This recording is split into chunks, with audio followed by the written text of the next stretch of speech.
Militer Rusia merilis informasi terbaru operasi militer khusus di Ukraina Rabu 1 Juni.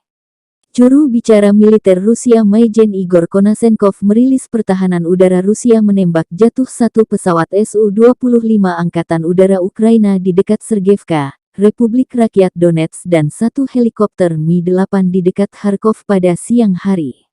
Selain itu, 7 kendaraan udara tak berawak Ukraina telah ditembak jatuh di dekat Gorlovka, Golmovsky, Yasinovataya, Varvarovka di Republik Rakyat Donetsk, Malie Prohody, Novaya Genilitsa di wilayah Kharkov, dan Pyatikatka di wilayah Kherson.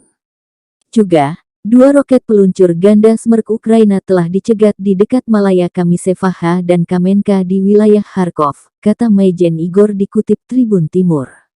Dari pihak Ukraina, dilaporkan hingga hari 98 serangan Rusia, sebanyak 30.700 tentara Rusia tewas. Dalam 24 jam terakhir, 200 prajurit Kremlin dieliminir militer Ukraina dari berbagai wilayah. Sebanyak 3 tank dan 43 kendaraan tempur Rusia dihancurkan dalam sehari.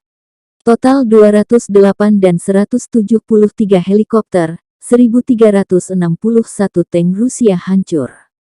Hari Kamis ini memasuki hari 99 invasi Rusia di Ukraina, belum ada tanda-tanda perdamaian.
Terima kasih sudah nonton.